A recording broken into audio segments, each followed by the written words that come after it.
इसमें मैं यही कहूँगा कि बेसिकली इसने अपने पाँव पे आज कुल्हाड़ी मार ली है। कुछ लोग इस बात से बड़ा मायूस हो रहे हैं जी उसने बेल करवा ली, तो ये मैं सबको बता दूं ये प्रोटेक्टिव बेल है। तो उनके मुंह पे आज तमाचा है कि इन्होंने फौजदारी दफात का इनके खिलाफ इतलाक हो चुका है और तीसरा यका जो है वो सरप्राइज़ आ चुका है, लेकिन मैं अभी बताना नहीं चाहूँगा। वो जब आएगा तो ज़हीर के साथ इंशाल्लाह लांडी जेल में एक सेल्फी होगी और वो सब देखेंगे। और इसका मतलब ये नहीं कि इसका मतलब इसने मान लिया है कि ये मुजरिम है। अब जब फौजदारी दफात लगी हैं तो अब ये खबर सुनने को मिल रही है कि खुदकुशी कर लेगी। तो बेसिकली ये जस्ट वालदैन को ब्लैकमेल और थ्रेट करने के लिए ये कोशिश कर रहे हैं। अस्सलाम वालेकुम नाज़रीन, मुनज़्ज़म पाकिस्तान के साथ आज हम इस वक्त मौजूद हैं लाहौर हाई कोर्ट में, जहां पर ज़हीर अहमद और उसके वकील ने यहां पर ज़मानत की दरख्वास्त दायर की है। वो दरख्वास्त क्यों दायर की गई, इस हवाले से बात करने के लिए इस वक्त हमारे साथ मौजूद हैं फ़याज़ रामे और उसके साथ हैं रिजवान संधू साहब, जिन्होंने इस केस को यहाँ से आज देखा। क्या पेशरफ्त हुई है, क्या हो सकता है इस केस में, लाहौर हाई कोर्ट क्या फ़ैसला करेगी, ये सारी बातें इनसे जानते हैं। जी फ़याज़ साहब बताइएगा कि आज क्या पेशरफ्त हुई है ज़हीर अहमद के हवाले से। जी बेसिकली अभी हम लाहौर हाई कोर्ट में ही मौजूद हैं। इसमें मैं भी अपीयर हुआ था लेकिन हम थोड़ा लेट आए और मेरे आने से पहले वो जा चुके थे। और बेसिकली आज हमारा अपीयर होने का कोई ऐसा मकसद भी नहीं था, क्योंकि ये प्रोटेक्टिव बेल है, प्री अरेस्ट बेल है और ये मिलनी ही होती है और ये टेम्प्रेरी रिलीफ होता है। और इसमें मैं यही कहूँगा कि बेसिकली इसने अपने पाँव पे आज कुल्हाड़ी मार ली है। ये इसने इस चीज़ को एडमिट कर लिया है कि फ़ौजदारी दफात जो हैं वो इसके ख़िलाफ़ उनका इतलाक़ हो चुका है और आज इन्होंने प्री अरेस्ट बेल अपनी करवा ली है। और ये एक चीज़ में कुछ लोग इस बात से बड़ा मायूस हो रहे हैं जी उसने बेल करवा ली, तो ये मैं सबको बता दूं ये प्रोटेक्टिव बेल है, हफाजती बेल है। और ये असल बेल जो है ये कराची में जाकर इसकी होनी है। और कराची प्री अरेस्ट बेल का मकसद यही होता है कि अगर ये कराची नहीं जाता तो ये प्रोटेक्टिव बेल इसकी खारिज कर दी जाएगी। दूसरी बात यह है कि अगर ये प्री अरेस्ट बेल कराची से जाकर नहीं करवाता तो फिर भी इसकी जो है ये बेल खारिज कर दी जाएगी। अगर प्री अरेस्ट बेल करवा लेता है तो वो भी उसके बाद भी इसको पुलिस इन्वेस्टिगेशन में ज्वाइन होकर अपनी बेगुनाही साबित करना होगी और अपनी सफाई में सबूत पेश करने होंगे। तो बेसिकली ये जो कह रहे थे, ये जो फ़िलासफ़र थे लंडे के और ये डिफरेंट लोग जो कह रहे थे कि जनाब 10 साल की लड़की की शादी हो जाती है, 12 साल की हो जाती है, अब तो केस ख़त्म हो गया, तो उनके मुंह पे आज तमाचा है कि इन्होंने फ़ौजदारी दफात का इनके ख़िलाफ़ इतलाक़ हो चुका है और आज इन्होंने उसको एक्सेप्ट कर लिया और इसीलिए ये गिरफ़्तारी से बचने के लिए आज प्री अरेस्ट बेल करवाने आए हैं। और ये सिर्फ 7 दिन की बेल है, इसमें ये 14 जुलाई तक ये बेल है और ये ज़्यादा देर तक इससे सिक्योर नहीं रह सकेंगे और ये कंडीशनल बेल है। और इसमें मैं अहम चीज़ आपको बताऊं कि जो निकाह नामे का विटनेस था, जाली निकाह नामे का, असगर और कारी गुलाम मुस्तफ़ा जिसने ये निकाह नामा जिसके ऊपर एलिगेशन था पढ़ाया था, वो 2 मंथ से जेल में है कराची में। आज उनकी बेल डिस्ट्रिक्ट एंड सेशन जज ईस्ट कराची ने सुनी थी और वो उन्होंने खारिज कर दी है मेरिट के ऊपर। और जबकि एक अबैटर सहूलतकार की बेल जब नहीं ली अदालत में तो मेन मुल्ज़म की बेल कैसे कन्फर्म हो सकती है। ये एक टेम्प्रेरी रिलीफ़ है जो ईद वगैरह की वजह से और दीगर जो है वो टेम्प्रेरी रिलीफ़ अपनी बेगुनाही साबित करने के लिए हर इंसान को दिया जाता है, लेकिन ये कंडीशनल बेल है, इसमें ये कभी भी इसकी बेल कन्फर्म नहीं होगी और इंशाल्लाह आखिरकार ये जेल में ही जाएगा। और ये एक बहुत बड़ी डेवलपमेंट है कि इस केस में मेडिकल क्लियर होने के बाद 14 साल एज डिटर्मन होने के बाद हमारे डॉक्यूमेंट्स को सही माना गया और उसके मुताबिक फ़ौजदारी दफात जो हैं वो लग चुकी हैं और उसका सबूत ये है कि इन्होंने बेल करवा ली। और एक और मैं अहम बात आपको बता दूं कि हमारे पास 4 हक़ के यके थे। एक होता है ना हक़ के यके थे मेरिट के। पहला ये कि मेडिकल आया और इनको सरप्राइज़ मिला, दूसरा ये कि कारी गुलाम मुस्तफ़ा और असगर वगैरह की बेलें खारिज हुई, और तीसरा यका जो है वो सरप्राइज़ आ चुका है, लेकिन मैं अभी बताना नहीं चाहूँगा। वो जब आएगा तो ज़हीर के साथ इंशाल्लाह लांडी जेल में एक सेल्फी होगी और वो सब देखेंगे।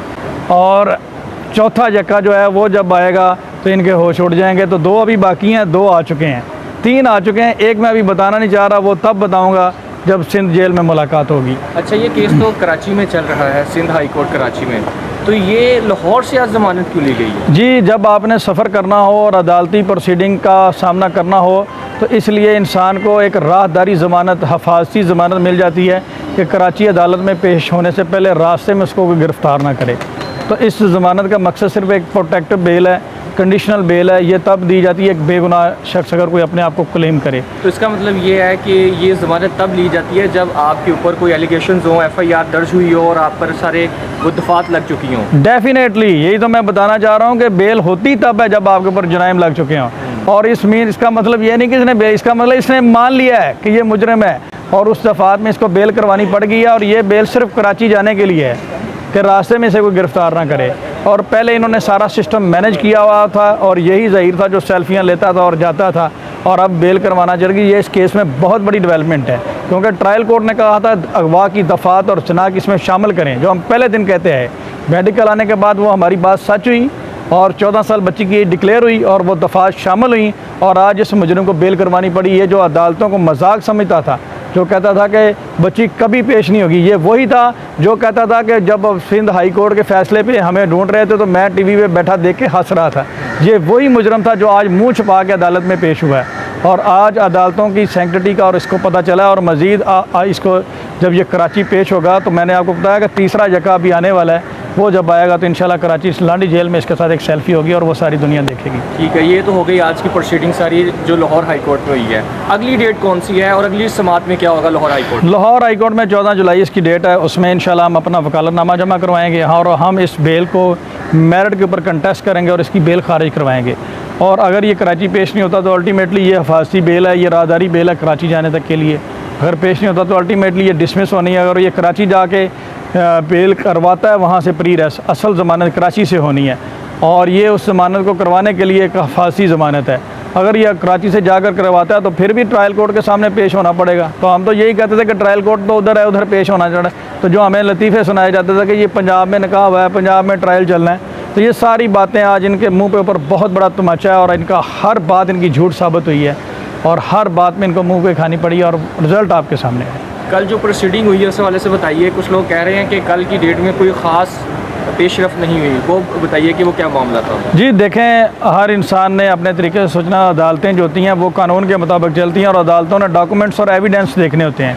हमारे एविडेंस उन्होंने देख लिए और महकमा सेहत और वजारत दाखिला और ज़हीर और इस गैंग को 21 जुलाई को पेश होने के लिए पाबंद किया गया। और इसमें अदालतों ने तमाम महकमों से जो इसमें रिप्लाई मांगा है, जवाब मांगा है, और तफसीली जवाब आने के बाद अदालत जो है इसका कोई फ़ैसला करेगी।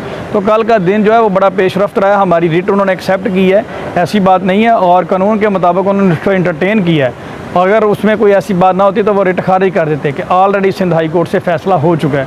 लेकिन उन्होंने ना हमारी रिट इंटरटेन की है और उसमें बाकायदा तौर पे 21 जुलाई के लिए तलब किया गया है। और आगे मैं डिपार्टमेंट्स को छुट्टियां आ गई, इसलिए उन्होंने 2 वीक्स का टाइम दिया, क्योंकि जवाब प्रिपेयर करना, रिकॉर्ड इकट्ठा करना और अदालत में सबमिट करना, इसके लिए वक्त चाहिए होता है। तो ये सारे काम 1 मिनट में नहीं हो जाते, क्योंकि 20-21 जुलाई की डेट इसीलिए दी गई है ताकि उस दिन तमाम पार्टीज़ अपने आप को अदालत में कंफर्म करें कि वो अवेलेबल होंगी। सर, कुछ लोग कह रहे हैं कि बच्ची अगर वालिदैन के पास नहीं जाएगी तो वो खुदकुशी कर लेगी, खुदा ना खास्ता। इस बारे में आप क्या कहेंगे? देखें जी, पहले तो ये कहा जा रहा था कि बच्ची जो है वो हनीमून मनाने के लिए बैरून मुल्क जा रही है।